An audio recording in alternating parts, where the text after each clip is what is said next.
I assigned spousal support of $2,000 per month, as well as continuing to pay the mortgage on the house, child support of $1,000, and health insurance until the minor child reaches the age of majority. In addition, if the child attends college, you are obligated to pay these expenses as well, the judge said. This decision is going to cost me over $6,500 a month. My wife has screwed many lawyers in her firm, and now they are screwing me.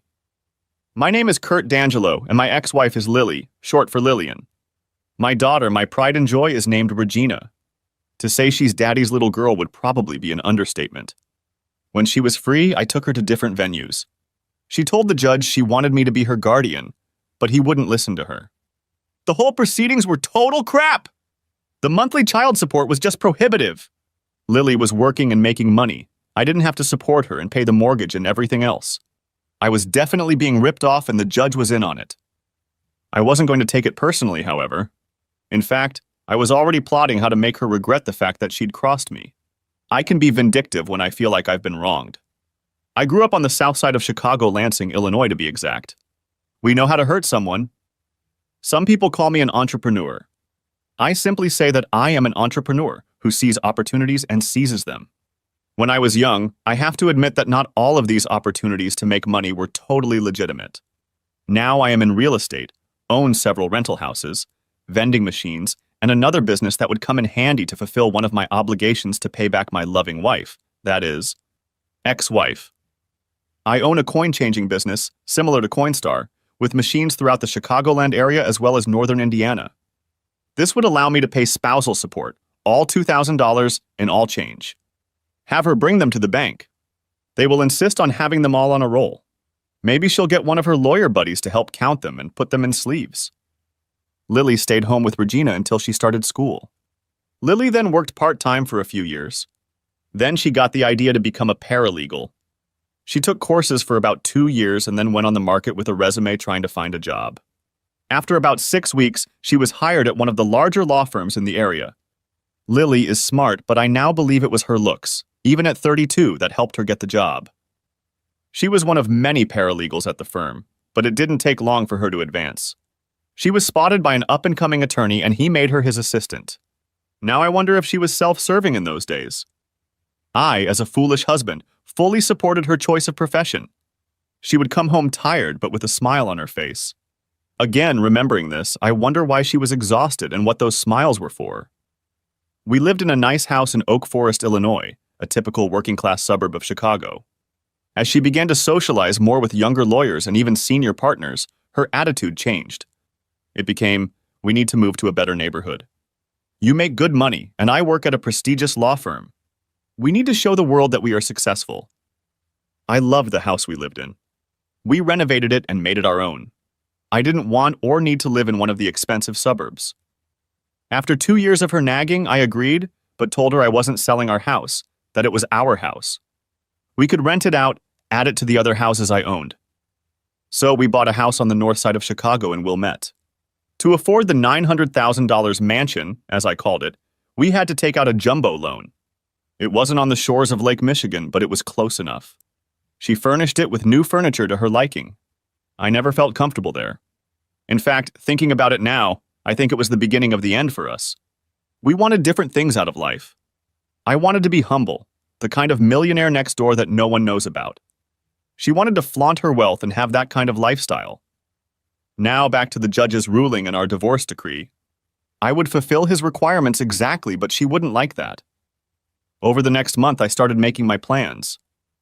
My daughter would get child support, but Lily wouldn't see any of it. They would be in an account just for Regina, so she could get whatever she needed and wanted. She would also have health insurance, the best I could find. Lily, on the other hand, was only getting catastrophic insurance. It will be a policy with a very high deductible. She will have to pay for all her medical services unless she gets deathly ill, then the policy will kick in. After 30 days, it was time to pay Lily the first installment of spousal support. An armored truck pulled up to the mansion, and the driver knocked on the door. When she appeared on the doorstep, she wasn't alone.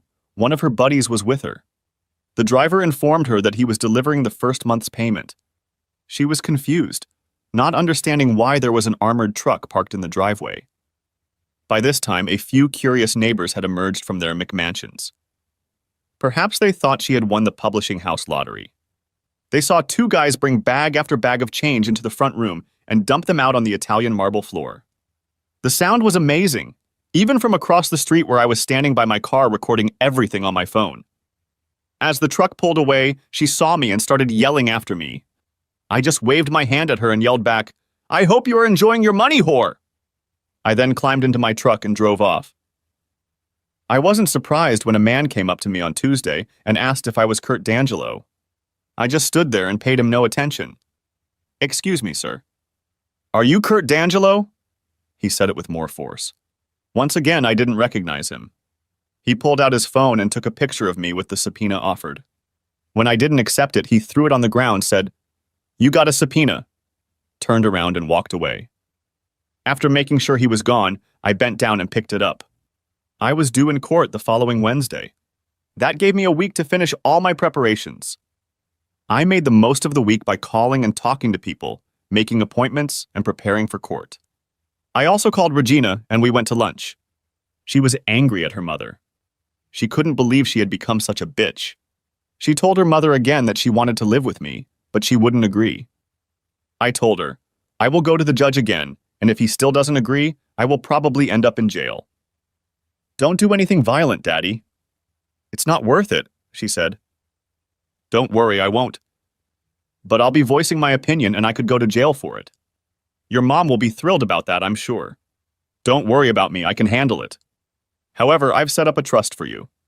Uncle Ken will be the trustee until you reach the age of majority. He will make sure that anything you want or need will be fulfilled. But understand, your mother is not to receive any of it. It is meant for your maintenance, not hers." "Of course, Daddy, she doesn't deserve anything," she said firmly. That was my girl. She had a strong will and she was becoming quite an adult. "Dad, I'm going to go to court with you." "I will demand that I live with you." "I don't know if it's going to make a difference." It was Wednesday, and Regina, my attorney, and I were sitting on the gallery, waiting our turn in front of the judge. Lily walked in with her lawyer buddy and said, "Hey, jerk, you better follow the program. You can't do everything you want to do, you'll see." When the judge called my name, Regina stood up and walked to the podium first. "Excuse me, miss, this is a case involving Kurt D'Angelo," said the judge. "I'm his daughter, and I want to petition the court to have custody of my father and not that bitch, my mother," she said, and looked at Lily. "Young lady, you will not talk like that in my courtroom. Your custodial parent has already been determined." "But I'm 15 years old. I should have the right to choose who I want to be with," she demanded, interrupting the judge. "Well, there were allegations of an inappropriate relationship with your father, so I ruled in favor of your mother." Hearing that, I looked at Lily and a smirk appeared on her face. My counsel came forward and said, "Your Honor, we are not aware of any charges or that they were made or presented to the court at any previous hearing. I refer to the psychiatrist's report I received. With this information, I stand by my opinion, so this matter is closed." About 4 months before, Regina had been going through a bad divorce, as well as problems at school, so we decided to take her to a psychiatrist. There must have been something in those records that Lily felt would sway the judge in her favor. I never had any inappropriate activities with my daughter. Lily tried to paint me as a pedophile. My blood pressure was up. I couldn't believe that Lily could lie like that, accusing me of something I hadn't done. The judge wouldn't even let me make my point. I stared at the judge. He's going to pay for this. I guess her law firm handled everything. Let's see what happens in the end. My vindictive nature was starting to kick in.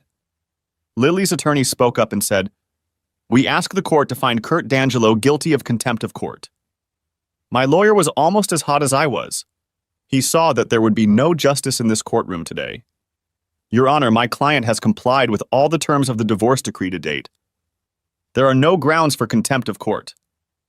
"Your Honor," Attorney Lilly said, "at this time, my client has not received child support from Mr. D'Angelo." "That is correct, Your Honor," my attorney stated. "The child support was given directly to his daughter for any wants and needs she may have. You can ask her about that yourself." The judge was confused. He looked at Regina and she smiled, nodding her head. "We have canceled checks for insurance and mortgage," my lawyer said. I looked at Lily and her lawyer. They were trying to think of something. Your Honor, he said, paying in change is causing my client an absolutely intolerable hardship. Can we ask that she be given a check in the future? The judge, finally managing to get a word in, said, that seems reasonable. Before he could say anything else, my attorney spoke. Your Honor, before you continue talking about this, could you answer a couple of questions pertaining to this? And what would that be? He asked. Is the Chicago Police Department part of the legal system of the city of Chicago? The judge looked at my lawyer like he was crazy and said, Of course you are. Why then? My attorney continued. If my client has his car impounded and wants to drive it out of a Chicago police impound lot, he can't write a check but has to pay with cash or a credit card? The judge stuttered. My attorney continued. If the police, by your own admission part of the Chicago legal system, refuse to accept a check, how can my client be required to pay future spousal maintenance in the form of a check? The judge, who now looked like a buffoon, became defensive and said, Because this is my court, and what I say is what will happen. At this point, I had had enough. I stood up and said, Because you're the law, and you're trying to please my wife's law firm. Was she a whore to you too? And then he exploded. Mr. D'Angelo, I find you in contempt of court and sentence you to 6 months in the Cook County Jail unless you apologize to me and the court and agree to any conditions I impose. Who are you? The king? The king of this kangaroo court? Shouted I. The judge was shocked. I'm sure he'd never been spoken to like that before. Bailiff, take this man into custody. I looked at Lily and her lawyer. They were stunned. Good luck getting money for whores, bitch, I said, then smiled. She didn't know yet how much her life would change. I was taken to a cell, strip-searched and transferred to prison. Prison is a good word. It's more like a prison. Immediately, 2 guards started questioning me about the disrespect I had shown to the judge. I wasn't afraid of prison. I'm 6'4" tall and weigh about 255 pounds. Working on rental properties kept me in shape. I also did a little time in juvie as a teenager. I was processed and escorted to the cell yard. I ignored all the talking and shouting. I was determined to stay in the shadows and always be on guard. As long as no one messed with me, I would be a ghost. When the evening meal was served, I took my tray and made my way through the line. I stood against the wall and ate, looking around at the scumbags who were trying to pretend to be something more than they were. Then, out of the noise, I heard a voice I hadn't heard in literally decades. Tex? My friends on the street called me Tex from back in the days when I was a juvenile delinquent. Tex? Randall, also known as Ringer, said. What the hell are you doing here? As he approached, many eyes followed him and turned to me. I set the tray down and hugged him, interlocking my right arms between me and my other arm around his shoulders. Ringer! Wow, you're a handsome man. How the hell are you doing? Well, I'm here, so not so good. You're probably not either. What did you do? Basically told the judge he was an asshole. That will be enough, he said. So how long are you here for? 6 months if I don't apologize to the son of a bitch. So, 6 months, I guess. We talked and ate, and some of the prisoners looked at us. Ringer told me about the situation in the prison. He said he would watch my back, and I agreed. We talked about old times. So, what are you going to do about the ex, her lovers, and the judge? He asked after I told him everything. He knew me from my younger years. Revenge had always been part of my behavior back then. In fact, that's why I got the nickname Tex. Tex is short for Texas, meaning don't mess with Texas. Those who did mess with it, they paid. They'll think twice before they cross me, and they'll tell others about it. So, Judge? What happened there? He asked. I told him he's basically a piece of shit. Oh, shit. What did he do? He asked. He took my little girl away from me even though she asked to live with me, and then accused me of molesting her. Oh, shit. What are you going to do about it? I have some plans. I kind of knew I was going to be here, so I started planning a few weeks ago. Is there anything I can help you with? He asked. Maybe, but right now I don't know. It sure is nice to have a friend here, though. I'll introduce you to some of my buddies. It's good to have people who have your back and who you can rely on. After some introductions, Ringer started telling some stories about running around the streets of Lansing. There were a few chuckles, but mostly nods, as if their stories weren't much different from each other. That night I lay in my bunk, staring at the wall. How did it get to this point? I asked myself. I began to review my life. My childhood was rough by most people's standards. My father was an abusive drunk, and my mom had no backbone at all, even when my dad started hitting me. Because of this, I spent most of my time on the streets. I met a group of guys who were in a similar situation. We weren't a gang, even though we pretended to be. We were just stupid kids dealing with the problems we had. The crime rate in Lansing is pretty high, and we didn't help that statistic. Mostly minor stuff, but we did steal a car a couple times. That's what got me into prison. Looking back, it was the best thing that happened to me. Sure, it was hard, but I had time to think about the direction my life was going. I vowed to myself that I would do something with my life. When I got out, I changed. I started planning for the future. By the time I was 20, I had saved enough money to buy a house in my neighborhood that had been foreclosed on. It became the first of many houses I renovated and started renting out. When I was 22 years old, I was in a club trying to catch a lucky break. I don't even remember the name of that club. It changed names so many times over the following decade, and then it was torn down to make way for condos. That night I was really lucky, at least I thought so at the time. I met Lily. We hit it off. Her life was very different from mine. She had just moved to Chicago to live with a friend. She grew up in Seymour, Indiana. Seymour is a small town best known as the hometown of John Cougar Mellencamp. By the time Lily was born, he had already become famous and moved away, so she never even met him. Growing up in a small Midwestern town produced a 21-year-old woman with an attitude toward life that I found appealing. I guess opposites attract. We married a year later, and the year after that Regina was born, named after Lily's mom. I bought a house in Oak Forest to rent out, but when she saw it, she loved it and wanted to make it our home. We spent the next 10 years fixing it up the way we wanted. It was the best 10 years of my life.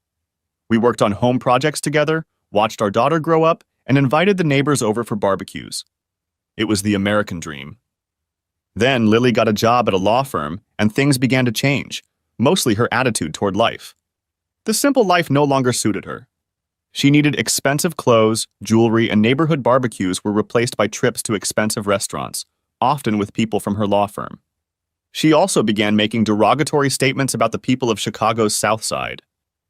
I know the reputation and reality of the South Side, but she was a country girl who acted like she was better than everyone else. We fought more than once over this attitude. Soon after that, she started urging me to move to the North Side all the time. 3 years ago we moved. Of course, the school system was better, but now Regina felt the attitude of her North Side classmates. It made her school life unbearable. She kept saying she wanted to go back home. So did I, but Lily never heard anything about it. She was where she wanted to be. The event that started the divorce was an evening like many others at the time. She called around 6:30 and said she was going to a dance with other paralegals from her job. However, that evening I tracked her cell phone and decided to check on her. I stood in the shadows and watched her. Sure enough, she was dancing, but with the guys from the club. They were flanking her like she was a free-for-all. They were doing anything but having sex on the dance floor. At about 9:15, I had to go to the bathroom to relieve myself. While I was doing my business in the stall, a guy came in and started peeing at the urinal. When he was done, another guy walked in.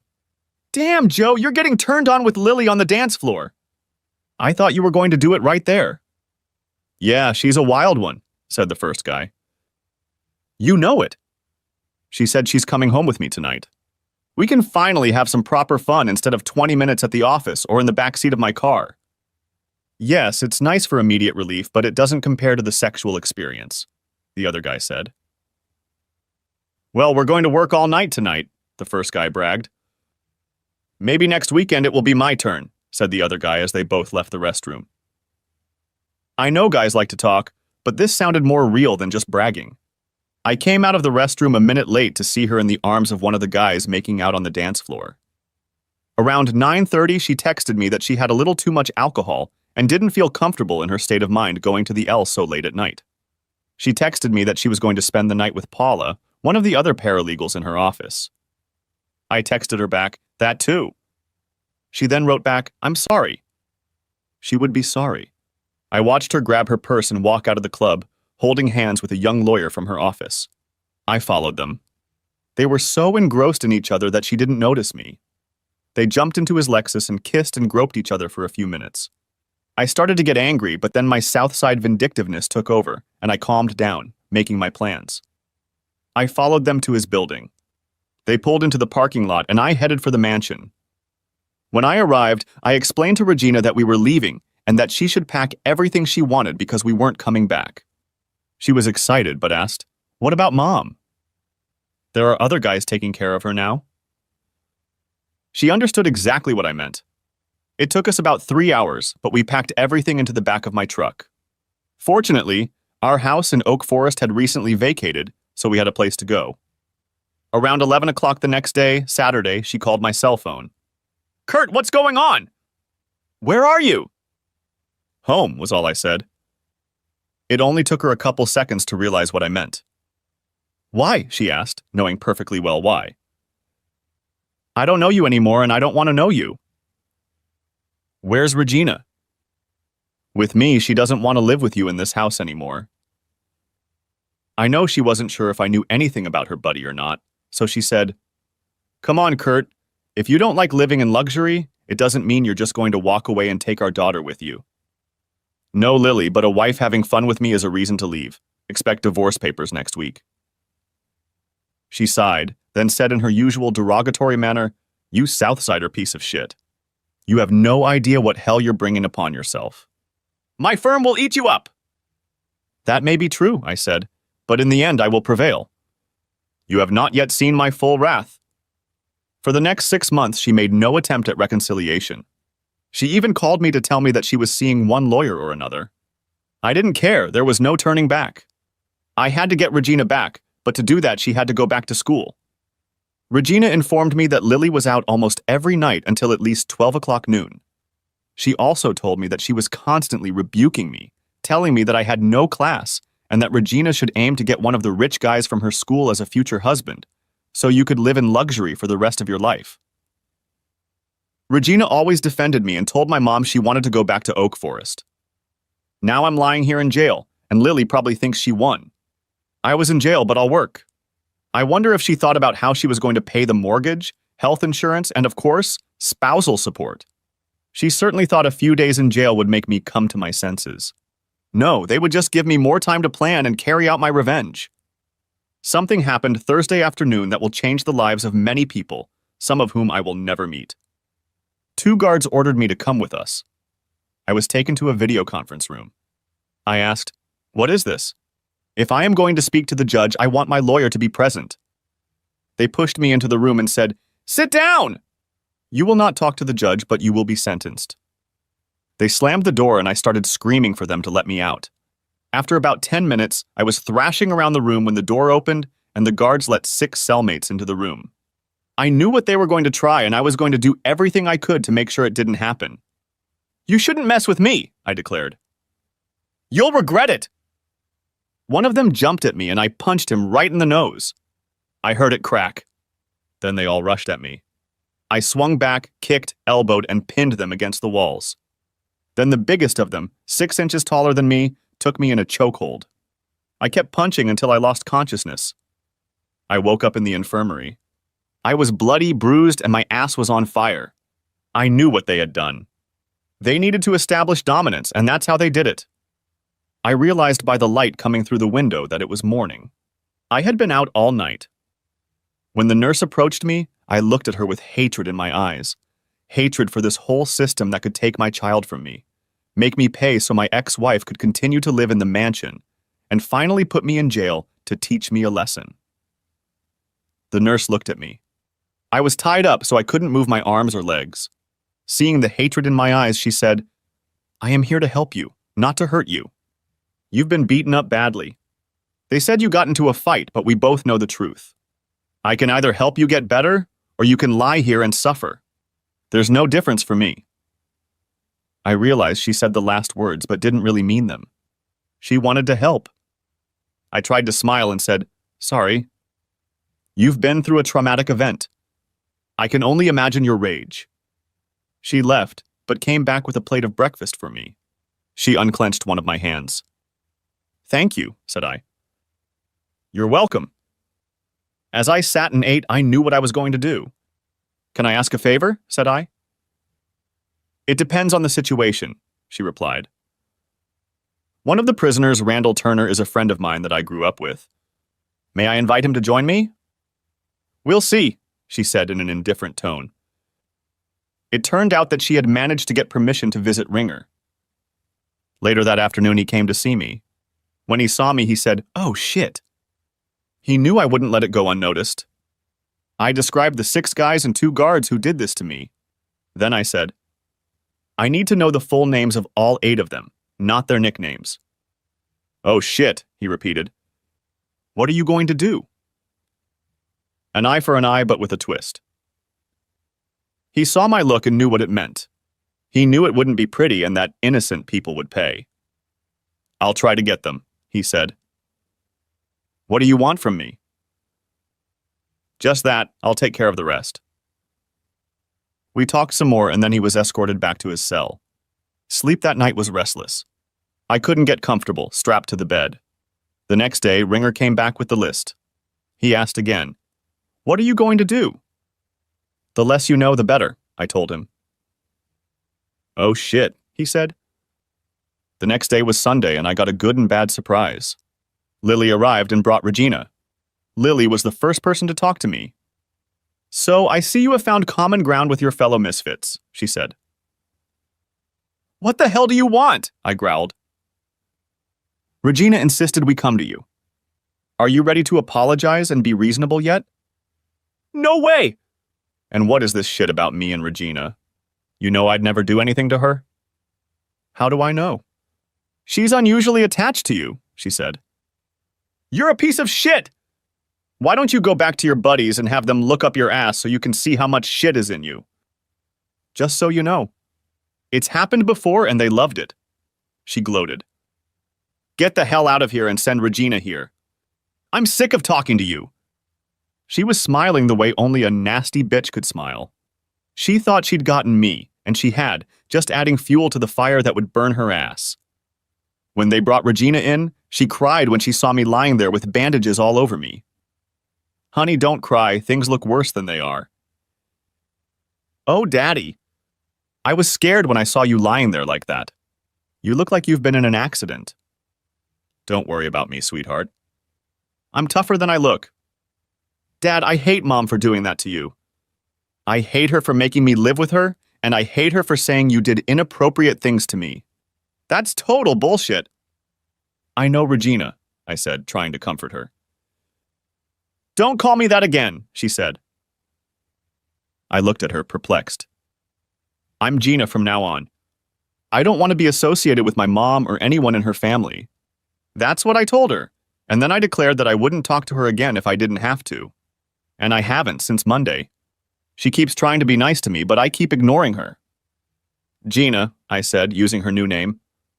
You look more like me than you realize. I couldn't be prouder, she said, smiling. We talked some more about little things. Then I asked, could you do something for me? Anything! Dad. I handed her the list Ringer had made for me, and she immediately put it in her bra. Give this to Uncle Ken and tell him to come and see me as soon as possible. My brother Ken was 3 years younger than me. He grew up with the same abusive, drunken father, but I protected him as best I could. I also took the brunt of the abuse to keep him safe. He had all the brains. He got really into computer games and then moved on to computers themselves. We sat and talked for a little while longer until Lily came back and said, Regina, we have to go. Gina didn't say anything to her, just got up, gave me a hug, and walked away. Lily said to me, Your daughter is just as stubborn as you are. I just smiled at her, and she turned and walked away. On Tuesday, Ken came to visit. He was shocked at my appearance. Looks much better than last Friday, I said. I'm glad I waited, he said jokingly. Then he spoke to me in our own made-up language. We created it as kids to talk about Mom and Dad in ways they wouldn't understand. Now when we need to talk in private, we use it. Regina, I'm sorry, Gina, he said in our language. She gave me a list. I did some preliminary research. What are you looking for? Addresses of wives or regular girlfriends. He looked at me and then said in English, "Oh, shit." Speaking our language, I said, "That's all you have to do. Then give it to Gummy and ask him to visit me without the list." Gummy is the nickname of one of my gang members. Ken knew he still lived in his parents' old house in the Lansing neighborhood. I can do that. Anything else? No, that will be enough. But don't be a stranger. I could use a familiar face now and then. Aren't you going out soon? He asked. Not if I don't apologize, and you know me better than that. You've always been stubborn, he stated. Yeah, and it kept you from your father's drunken wrath, I said. He realized I was right and just smiled. I'll stop by in the next 2 weeks to see if you need anything else. That would be great. That same week, I went back to my regular cell, and Ringer informed me that things were going to go south and that there would be a price to pay. They just didn't know what for. The looks I was getting from the 2 guards as well as the 6 said, "You better stay where you are or it will happen again." They didn't know yet that they were the ones who were going to be put in their place. Gummy came to visit and said to me, "Ken gave me this. What do you want?" "Did you hear what they did to me?" "Yeah, I heard," he said. Ken must have told him. "Return the favor, but to their loved ones. Just no DNA, use Steely Dan or his more flexible cousins," said I. He nodded. He understood what I meant. Then I said, all on the same day, preferably at the same time. Make sure they tell their loved ones, don't mess with Texas. I'll get my friends to help, he said and walked away. Someday he would avenge me. He knew how to do it in such a way that they wouldn't be able to identify anyone. But they would know the reason. A week passed, but I heard nothing. I was also waiting for another visit from my daughter. I didn't want to see Lily, but I knew she had to be here if Gina came. Tuesday morning, I noticed that 2 security guards were not at work. Tuesday was not usually a day off for them. In addition, one of the 6 was distracted and looked upset. It must have happened yesterday, I thought to myself. I talked to Ringer and asked him to tell him, "Don't mess with Tex." Soon, several prisoners began to address me. "Hey, Tex!" After a couple of days, the 6s started throwing angry glances at me. 2 of the guards went back to work and glared at me. Ringer's friends, however, had my back. When one of the 6s approached me, 8 of my new friends came up and surrounded us. The guy said, "You're a piece of shit. I don't know how you did it, but my girlfriend dumped me. She told me she didn't want to risk getting hurt again. Then she said, I was told, don't mess with Texas." I just looked at him, smiled, and said, "That sounds like good advice. I told you all that you shouldn't do what you did.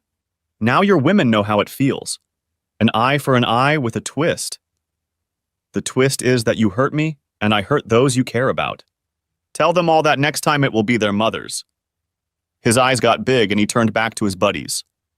Shortly afterward, 2 guards came up to me and said, "Who do you think you are? We are going to make your stay here a living hell." Well, then I guess your wives better get used to being taken in the ass. They might even enjoy it. After that, one of the guards approached me to hit me. I did not resist. A minute or 2 after he let him beat me, he was dragged away by another guard. Many prisoners witnessed this. I'm sure the cameras saw it too. I was brought back to the infirmary and met Beth, the nurse who helped me the first time. "So, we've got a troublemaker here, huh?"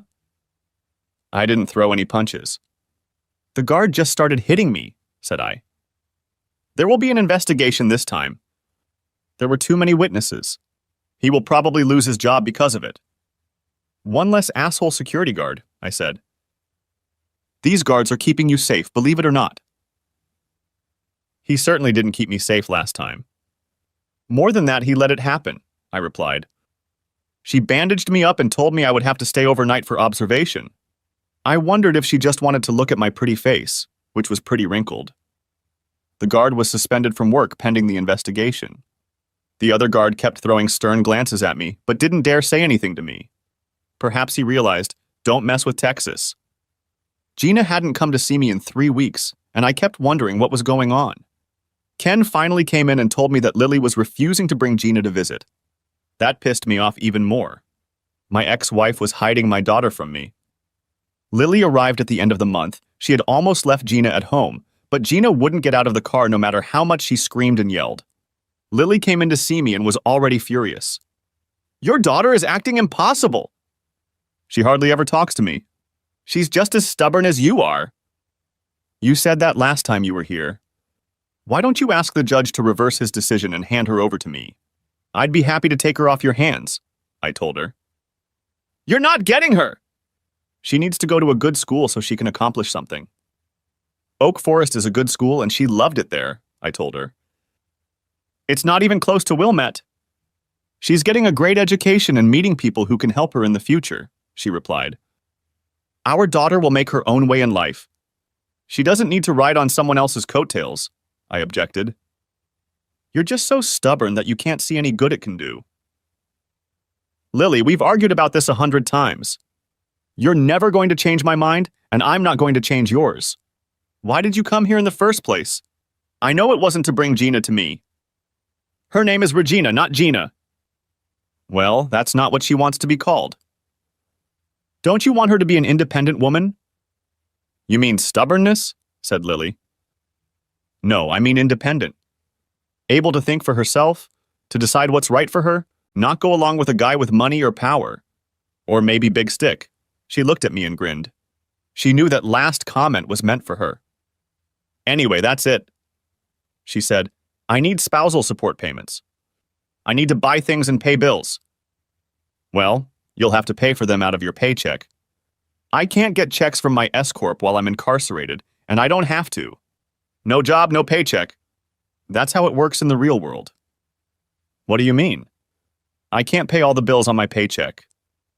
"Well, you should have thought of that before taking me to court," I replied. "Well, you acted like a jackass by paying in change." "Well, now you won't get paid because I'm in jail." "You must," she said. "No, I don't. What are they going to do to me? Put me in jail if I don't?" "Oh, I'm already in jail. It wouldn't be very wise of them to get me out to throw me back in." "What am I going to do about the bills?" she whined. I looked at her and said, "Get one of your lawyer buddies to pay the bills. I'm sure you deserve it." With those words, she ran out of the room. Gina came in. I was so happy to see her. "Wow, you really pissed her off," she said. "She expects me to keep paying her spousal support while I'm in jail." "Ha, good luck with that," said I. "How are you holding up, Dad?" "Don't worry about me, I'll be fine." "How are you doing? I hear you're still not talking to your mom." "Not very often, just when I have to," she said. "So when are you getting out of here?" "Honey, I refuse to apologize to that asshole judge." "I'll only apologize if he gives you back to me." "I don't think that's going to happen anytime soon. I probably won't get out of here until my 6 months is up." "I understand," she said sadly. "You know it's my birthday next month. I'd like you to come out so we can celebrate, but I don't want you to go against your principles. We can celebrate when you come out." It was tearing me apart. I began to reconsider my position. By being here, I was hurting my little girl. Then Gina said something that put things into perspective. If a man has no principles, he has nothing. As Abraham Lincoln said, important principles can and should be unbending, she pronounced. "Where did you hear that?" I asked. "My counselor, Dr. Hodges, is at school. It's great to have someone to talk to about all of this. Some of my teachers noticed that my grades were going down and asked the counselor to come and talk to me. It also helped me deal with my mom, although I still don't talk to her." In a school system like Wilmette, the counselor could be a doctor of psychology. These rich kids couldn't go to just any school counselor. Then I said to Gina, "Your mom seems to be mad at you too." "Yeah, she's starting to annoy me." "I just ignore her. I think it makes it worse, and I don't care." "Well, in a couple more months, she'll have to start looking for a place to live. The bank won't let the jumbo loan go unpaid for too long. I think her mansion will be foreclosed on within 3 months." "But Dad, if the house gets foreclosed on, won't that ruin your reputation?" "Honey, when you usually buy things with cash, you don't worry about credit. That stupid mansion was the only thing I took out a loan for." "Really?" Wow, Dad, even with all your leases and other businesses? You've never taken out a loan? Use the money from the others to buy new ones, I told her. Daddy, I've always respected you, but now I respect you even more. She said it with a smile on her face. Thank you, dear, you really know how to lift my spirits. It was a wonderful visit with my daughter. Really, I wanted to be with her on a more regular basis. Besides, missing her birthday would be hard on both of us. But I knew she would be fine, she is a strong child. The next week I found out that the security guard who hit me had been fired. It was hard to object to a videotape that didn't even show me defending myself. A few days later, the other guard quit as well. I don't know if he was transferred or not, but at least he left. Several inmates thanked me for getting rid of the rotten guard. I think I gained some respect with that. Now more people were calling me Tex. I didn't have much trouble after that. The 6 were still mad at me. I heard that one of their wives had filed for divorce, and 3 others had been dumped by their girlfriends. Maybe stupid people can learn? Given the threat of more reprisals, and the fact that my standing among the other prisoners had improved, they knew they were better off doing nothing. A couple weeks later, I received a subpoena to go to the video room to meet with the judge. I told the guard who came to pick me up that I would not meet with anyone without a lawyer. But the judge is already waiting, he said. I don't care. I want my lawyer, have him reschedule, my calendar is open. The guard hesitated, then turned and walked away. 3 days later, I was informed that the meeting was scheduled for the following week. I asked that the lawyer and I have half an hour before the meeting to confer. They set it up, and the lawyer and I met to discuss what was going to happen. My lawyer told me he was not given any information about the meeting, which seemed odd to him. I guess we'll play it by the circumstances. When the judge showed up on the videotape, I could tell he wasn't happy about being put off for a week. But I didn't care. In my mind, he was a piece of shit who thought he was better than others just because he was a judge. My attorney spoke almost immediately. Your Honor, may I ask what this refers to? We didn't get any information. We were just told to be here. Your client didn't need to involve you, he said. I just wanted to know if he was willing to apologize to the court for his outburst. The lawyer looked at me and I gestured to him. He leaned over and I whispered in his ear. Your Honor, my attorney said. He is unwilling to apologize and asks that you apologize to him. He also asks that you grant him primary custody of the child. Judge looked shocked. How could I ask him to apologize? Of course he wouldn't do that. My decision regarding the child stands and I have nothing to apologize for, he said. Well, then we've wasted our time. If in the future my client decides to change his mind, we will request an audience at this time. Good day, sir. And one more thing, the judge said. I thought, now we'll know the real reason for the meeting. Your client is not honoring a divorce decree.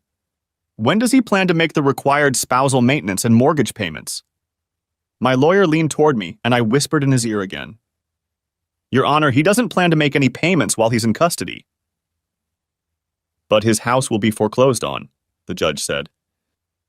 It's not my house, maybe my wife's mansion, but it's not my house. I never wanted to own it, I said bluntly to the judge. It will ruin your credit and you will lose all your equity, he said. A small price to pay to see my favorite ex-wife walking down the street where she belongs, said I. Then I said something I knew would piss him off. Perhaps all her buddies can make the payments. I'm sure you all can find the money together.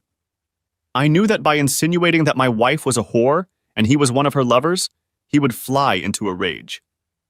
You worthless piece of shit, Southside scum. Who do you think you're talking to?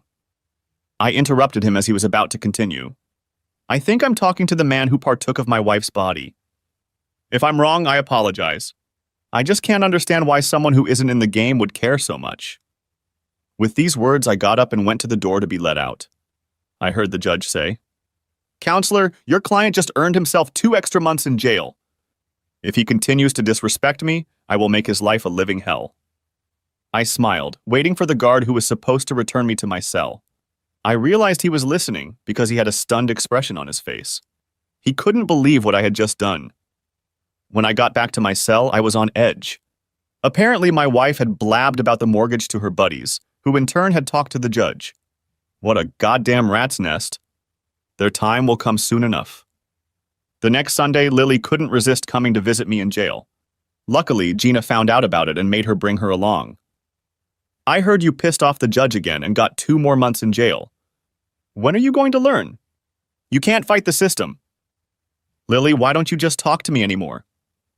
All you're doing is trying to show your attitude toward Northside. I don't need that. All I need is for you to make sure Gina visits me regularly. She practically screamed, "It's Regina!" I turned away and didn't speak to her. She just kept cursing. Finally, she left and Gina came in. When she walked in, she had a huge smile on her face. I asked her why she was so happy. "Because I'm going to see my daddy," she said. "It can't be the only reason," I said. "I have a surprise for you, but I can't tell you what it is yet until I think it through." "Dad, do you trust me?" "With my life," said I. "Then will you sign this paper without reading it first?" She held out a folded piece of paper. I looked at her warily. "What are you up to?" "You'll have to wait and see. I thought you trusted me." I smiled at her and signed the paper. She folded it so that only the spot where she wanted to write my name was visible. "Mom said you did something to get your sentence extended for another 2 months. Is that true?" "Yes, I'm sorry, darling." "What did you do?" "Confronted the judge again." "Well, whatever you did, he probably deserved it." We talked a little more about school and her mom. She kept talking about this Dr. Alex Hodges thing and wondering what was going on. I tried to get her to tell me about her plans for my signing, but she said it should remain a surprise. "I'm sorry I won't be at your 16th birthday party, but the next time you come to see me, I'll have a birthday present for you." "What is it?" she asked. "It's a surprise."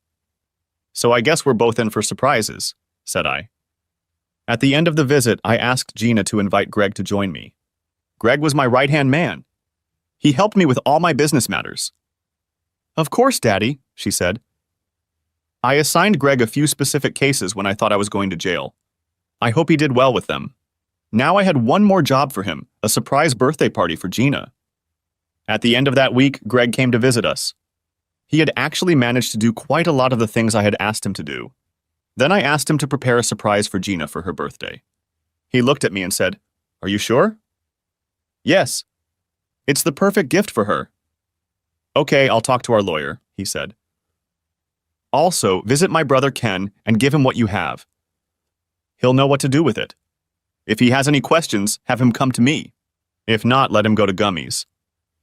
"Will do," he said and left. I just smiled and kept the smile on my face all day. Gummy knew my devious mind and was going to get back at me while I was guilt-free in jail. By the end of the month, my popularity among the prisoners had grown. A guard must have told someone how I treated the judge, and as in any other organization, word spread among the prisoners. Pretty soon everyone was calling me Tex. Also, towards the end of the month, I had a visitor. I went into the room and saw Lily sitting there. I was about to turn around and leave when she said, "Kurt, please stop. I need to talk to you." "I have nothing to say to you, Lily," I replied. "We're going to lose our house. You have to give me some money to stop the foreclosure," she pleaded. "This is your house, Lily. I never wanted it, but you kept nagging me until I gave in. This house means nothing to me, and in a falling market, we don't have any equity. Let the bank take it." "Kurt, you can't do this." "You have to help me." "Go and ask your buddies for help. I'm sure they have enough money." "Then you can really become the whore you are." "Why are you doing this to me?" she cried. "Why did you lie and tell the judge I was molesting our daughter?" She didn't know what to say. She realized she had done me wrong. She cried and I left. It felt good to let it all out. As I was being led back to my cell, the guard got a call to bring me back. When I walked in, expecting to see Lily sitting there crying and begging me to help her again, I was surprised to see Gina. "Gina, your mom didn't tell me she brought you." "I wouldn't let her come without me," she said. "I'm sorry I missed your birthday," I said. "But I have a present for you nonetheless." "Dad, I knew you'd miss me and I don't care. I love you anyway. And you don't have to give me a present," she said. What a wonderful daughter I have, I thought. I don't have it with me, nor is it possible, but I can tell you what it is. Gina, the house in Oak Forest belongs to you. It goes into trust for you when you become of age. When I get out of here, can I stay there? Of course I'll pay your rent. Her eyes widened and a huge smile appeared on her face. Daddy, my God, you just removed a huge obstacle that was keeping you from being surprised. I still can't tell you, but when I do, you'll understand. I love you so much. I love you too, honey. I was puzzled as to what this surprise was. It must have something to do with our home, not the mansion, but our real home. We both smiled as we continued our conversation. She started talking about Alex, her counselor, again. I wondered if she had a crush on him. I hoped he was professional and had no ulterior motives towards her. I would have to meet this Alex guy as soon as I got out of here. As I was led back to my cell, I had a huge smile on my face, both because of the verbal battle with Lily and the wonderful conversation with Gina. The other inmates were perplexed as to what I had done. They already knew that a smile meant someone was hurt. Gummy came to visit me one day. It was all set. A video of my wife, other paralegals at her firm, some of them married, and prostitutes being entertained by most of the lawyers at the firm, as well as up-and-coming Democratic politicians and a certain judge I knew all too well. They all bragged about being above the law and being able to do whatever they wanted. Surprisingly, people don't pay attention to hired servants. Janitors can come and go as they please. For someone who does the chore of cleaning offices after hours, money talks. Free rent for a year speaks volumes. We had them install hidden cameras in conference rooms and offices. I knew I'd get enough evidence to upset a few lives. My brother, anonymously of course, would post videos online with the slogan, "Don't mess with Texas." They would send them to strategic websites and send the videos to every news outlet and tabloid in the state. The various publications would be in a frenzy to see who could create more news out of this. Politicians and lawyers will be frantically trying to undo the fallout. I smiled and said, "In a week's time, go and let the others know what should happen next." He said, "I will." As I walked back to my cell, I had another wide smile on my face. Ringer saw it and realized that I had just talked to Gummy. He said, "Holy shit." I just nodded and smiled even wider. I was lying in my bunk when the videotapes came out, and I could hear the murmurings going around the prison. Apparently, somehow the news had reached our little corner of hell. I began to hear people openly say, "Don't mess with Texas." A few minutes later, I was surprised when a big guy, one of the 6, came into my cell and said, "You're a bad bastard. I'm sorry for what I did to you. I told you all that you shouldn't mess with me, that you would regret it. Now more and more people regret contacting me.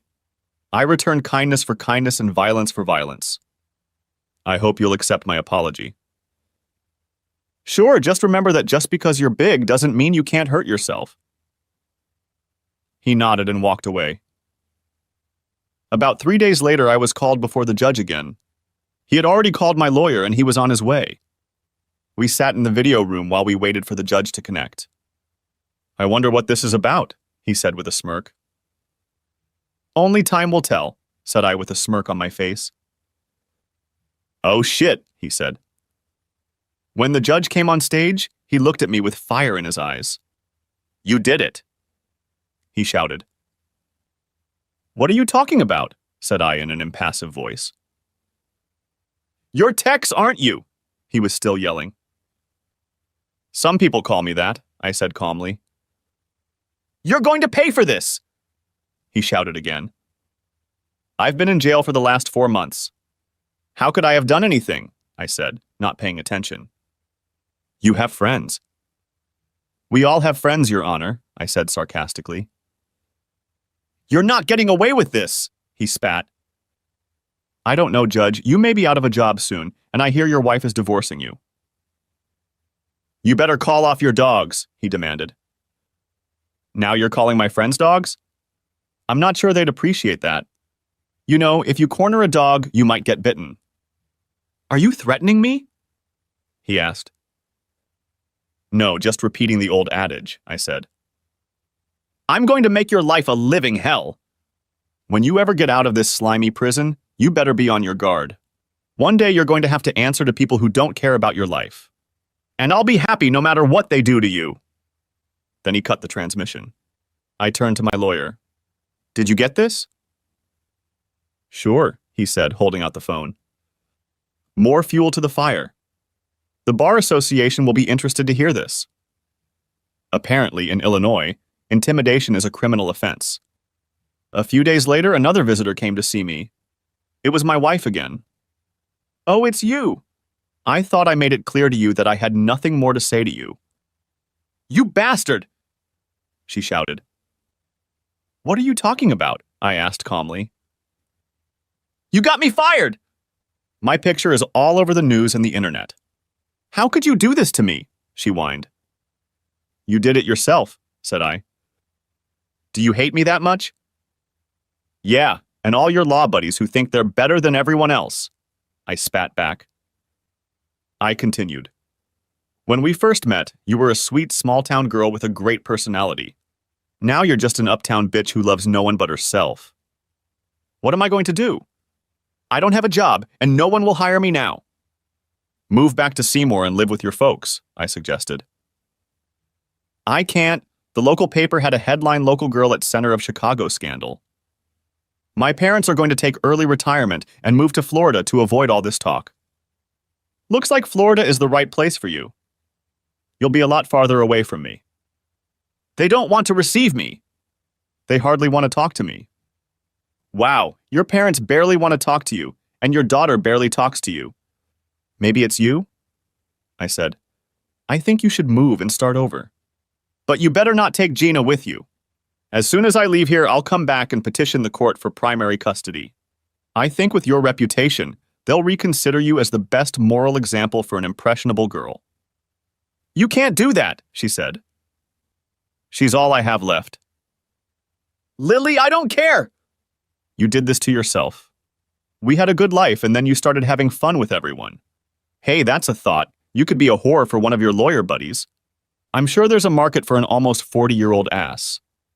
She looked at me. There was nothing but pain in her eyes. She put her forehead on the table in front of her and just cried. Sucks to be you, said I. Then I asked, Did you bring Gina? She practically exploded, declaring, It's Regina! And no, she's doing something with this doctor friend of hers. Well, then I have nothing more to say to you. Don't come back unless you bring Gina. I turned and walked away as she was still furious. There was no smile on my face this time. I actually felt sorry for her. She was broken. The next day I saw a night report. Apparently the top floor of a 5-story office building in the center of town had caught fire. Thanks to the sprinkler system, the bottom 4 floors were not destroyed, but the top floor was gutted. I just smiled. Ken came to me the next day and told me that the law firm's external server had crashed. All of their data had been lost. Again, I just smiled. A couple weeks later, I had another visitor. It was Gina. She must have talked her mother into bringing her. She came in with the biggest smile I'd ever seen. Gina, I turned to her. You look incredibly happy. What's wrong? I was finally able to finish my surprise for you. You'll never guess what it is. Well, I know from our last conversation that it has something to do with the house in Oak Forest. Don't tell me you and Mom moved there. I know she'd rather live anywhere but there. You're half right, she said. I looked at him puzzled. Mom is being evicted from the Wilmette house, and I'm moving into the Oak Forest house. How can you do that? After all, by court order, she's got primary custody of you until you're of age? I asked. What a surprise. I'm legally an adult. Now I was really puzzled. I've achieved emancipation. That's what Alex and I have been working on for the last 2 months. Once you put the house in trust, everything fell into place for me. I needed somewhere safe to live, and our old neighborhood is perfect for that. So, let me get this straight. Are you now considered an adult? Yes, when I started having problems with school, mostly because of problems at home, Dr. Hodges helped me solve that problem. Once you get out of here, you can go home. I can't wait to go back to high school in Oak Forest. I've already talked to a lot of my old friends. They can't wait for summer to end and school to start. Mom told me you were spending time with a counselor. I'd like to meet this Alex guy, said I. I still had my doubts that this grown guy was paying that much attention to my daughter. Well, you're in luck. Alex brought me here today. Now I was really starting to worry. He's driving her around Chicago? I'll be right back, she said, heading for the door. I needed to assess the situation. How could I tactfully let Alex know that he was crossing a fine line when it came to his intentions for my daughter? I didn't want to upset my daughter, but I wanted to put the fear of God into him.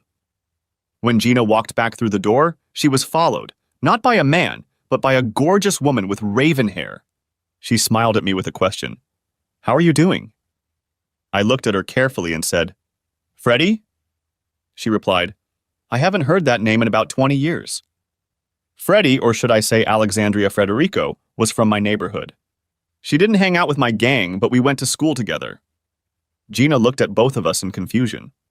Daddy, how do you know Dr. Hodges? Freddie, or Alex as I now realize, answered for me. We lived in the same neighborhood. But he didn't pay attention to me then. I turned to Gina. She was a couple years behind me in school, and we didn't really run in the same circles. And you were a juvenile delinquent back then, she said with a smile on her face.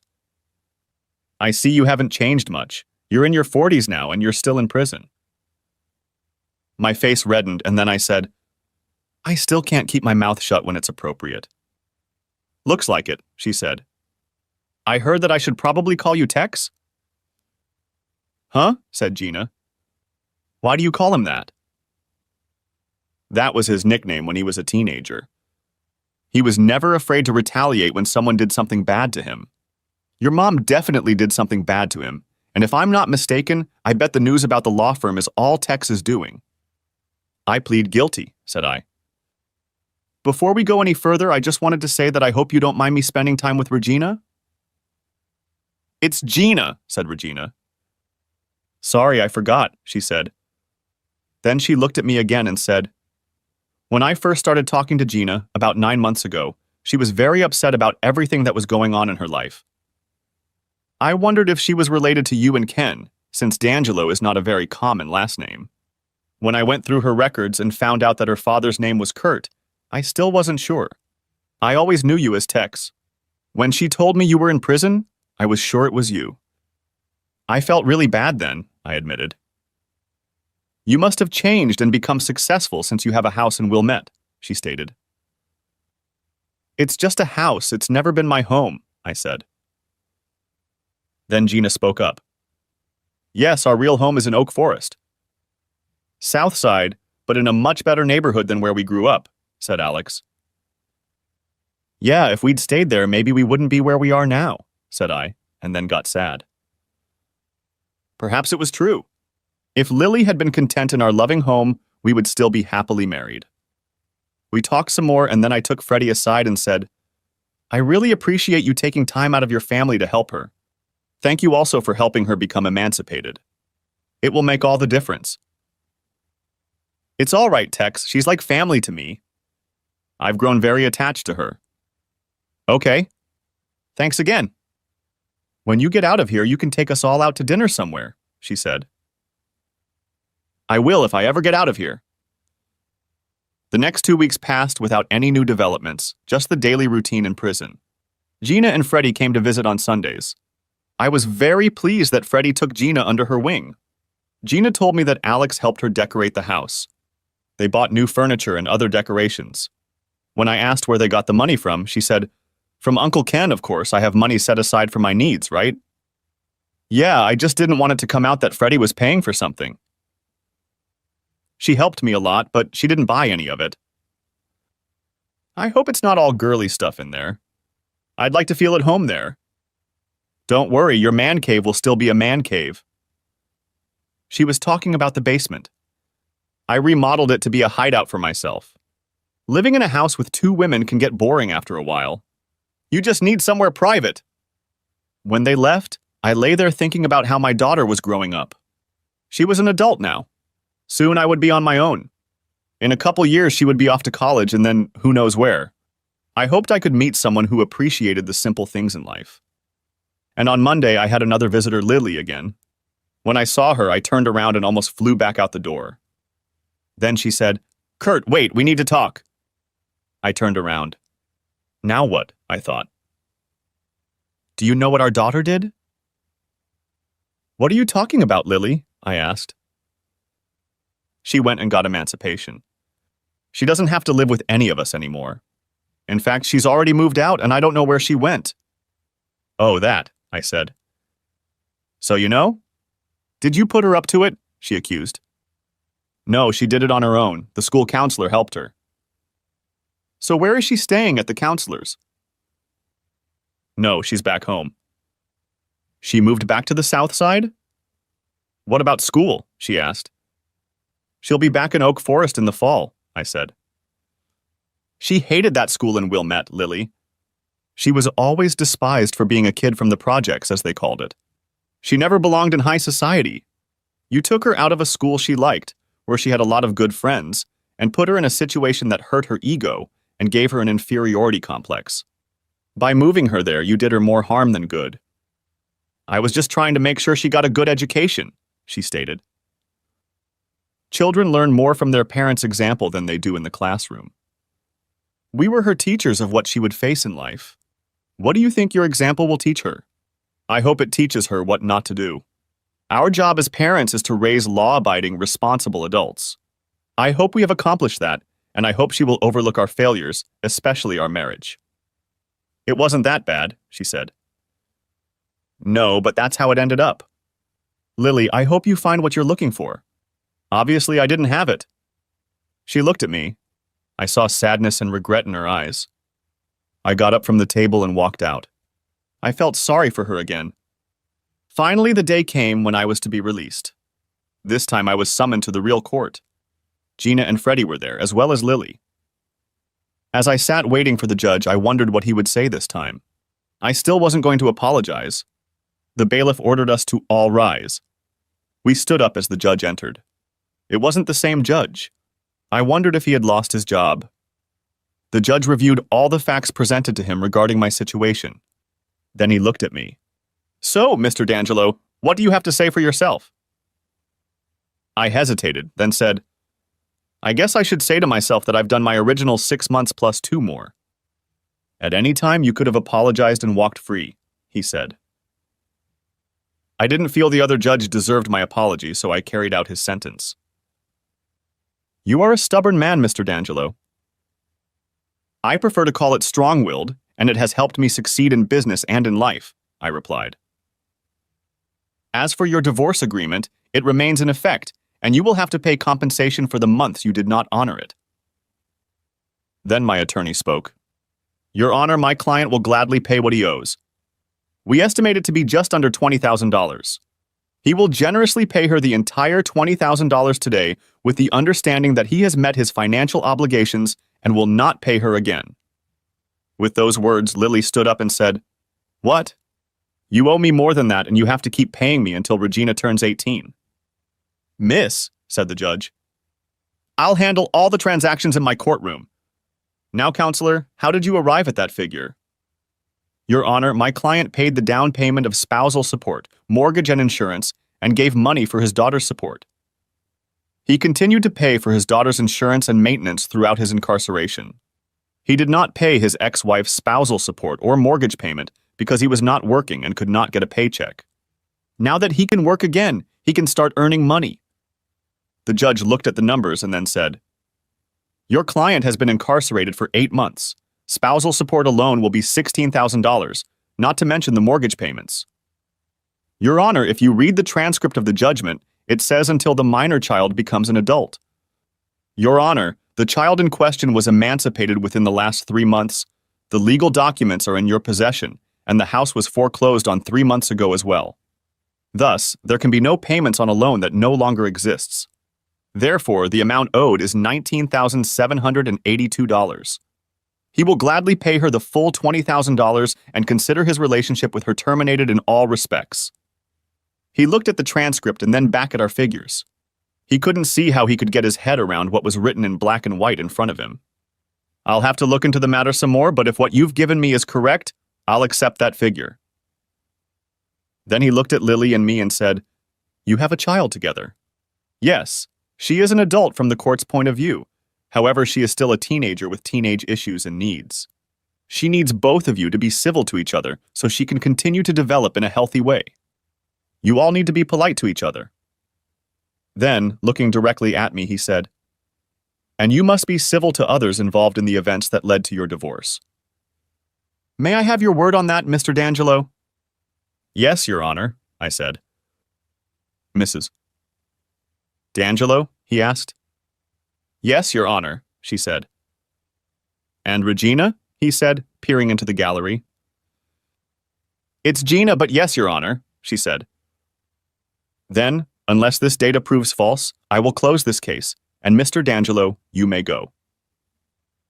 Thank you, Your Honor, my attorney replied. As we stood up and headed for the exit, Gina ran up to me and gave me a big hug. Freddie stood back with a smile on her face. I saw Lily looking at us as we talked. Then Lily came up to me and said, $20,000? That's it! That's bullshit! Why? You chose your new people over me. They can help you get back on your feet. Son of a bitch, you can't do this to me! Lily, the judge asked us to be civil to each other. Let's do it for Gina's sake. It's Regina, hissed Lily. Our daughter, okay? What am I going to do? I have no job, no place to live, nothing. You can find another job, and as for housing, I can help you. I can put you in one of my apartments, rent-free for 6 months. That way you can focus on getting your life in order. You want me to move back to the south side? She whined. It's free rent. How can it be wrong? She exclaimed. I then turned to Gina and Freddie. Ladies, are you ready to go? Of course, they both said. Freddie, I think I owe you a nice dinner. I think I remember something like that, she said. Well, let's go to RPM Italian. I made reservations when I got confirmation of the release date. I really need to cleanse my palate of prison food. Out of the corner of my eye, I noticed Lily. I could tell she was furious. It was our restaurant. We went there together on special occasions.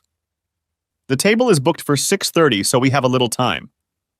Do you mind if we ride around a bit? I just need to get used to the freedom, said I. I then turned to Freddie. I made a reservation for 4. Could you call your husband and see if he's available? She fell silent, and her face became inexpressive. Then Gina said, Daddy, she doesn't have a husband, not anymore. Then she turned to Alex. I'm sorry, Dr. Hodges, I didn't tell him. I didn't understand. The few times we'd interacted, she'd always worn her wedding ring, and even now she was wearing it. What was I missing? I'm sorry, Freddie, if I've offended you, I offered. No, you shouldn't, you didn't know. My husband was killed on the Eisenhower Highway about 5 years ago. Some big car changed lanes and drove into the divider. They say he died instantly. I'm sorry, Freddie, I didn't know. I just assumed that since you were wearing rings, you must be married. Yeah, I just can't get them off yet. Somehow I feel like if I do, I'll get them out of my head. I know, psychologist with mental problems. I've heard that before. Well, I'm very sorry. Perhaps you'll join us so I can try to make it up to you? She looked grim but said, I think it's going to be okay. I was so focused on my own problems and revenge that I didn't even ask about her life. I felt like such an ass. I had to change that. Starting tonight, I would be willing to listen to anything she wanted to tell me about who she is now and how she got to this point. I would become a better friend. The food was great. It was so nice to wear regular clothes and not have to worry about always being on guard. The freedom seemed a little strange to me, though. 8 months will do that to you. By the end of lunch, I was feeling better. I took a chance and said to Freddie, Alexandria, when you're ready, will you let me take you out on a real date? I don't care how long it takes when it's convenient for you, but in the meantime, can we stay in touch? Daddy, of course we'll keep in touch. She's not getting rid of me that easily, my daughter said. And I wouldn't want it any other way, Freddie said to Gina. She then turned to me and said, Mike and I never had children since I was in school, and he was starting a financial planning business. It just wasn't the right time, so Gina, as a surrogate daughter, has been very therapeutic. I hope you don't mind. After everything you've done for both of us, I wouldn't want it any other way, I stated. As we were leaving the restaurant, Gina said, I hope you like the view of our old house. Anything would be better than where I've been for the last 8 months, I said and chuckled. When we got there, I was surprised. The shutters were painted and the bushes were trimmed. It looked great from the outside, and I couldn't wait to see what was inside. When I went inside, everything looked different than when I left, but I felt more at home than ever before. You could feel Freddie's imprint in here. I know it sounds vulgar, but I cried. This hardened criminal was crying. "Kurt?" I heard Freddie say. I wiped my eyes and said, "I feel at home." "Kurt," said Alex. I turned to her and she said, "I think I'm ready." I looked at her puzzled. She took off her rings and smiled at me. I couldn't help but smile back, and then we hugged. Epilogue. 10 attorneys, 4 paralegals, 6 politicians, and a judge have had their careers and marriages destroyed because of the events leading up to my divorce and its aftermath. Stubbornness or willpower either way, sometimes you have to stand up for your principles. On the other hand, Gina had a new mother and a new brother and sister. Although they were 18 years younger than her when they came into the world, one of them is named Frederick, the boy, and the girl's name is Alexis. They were twins, and I loved that I could name them both after the person who helped me start my new life. About Lily? She married a rich lawyer. I think she finally got what she wanted. I thought we had everything: a loving family, a nice house in a good neighborhood, a healthy child, a thriving business that had no money problems. I guess for me we had everything, and for her we lacked only one thing: status. Now she has status. She's married to a wealthy attorney, living in a big house in Gwinnett. And she also has a misogynistic husband who doesn't love her, but just keeps her around for the appearance of a stable home life. I hope she's happy. I know she is. Thanks for watching. I hope you enjoyed it.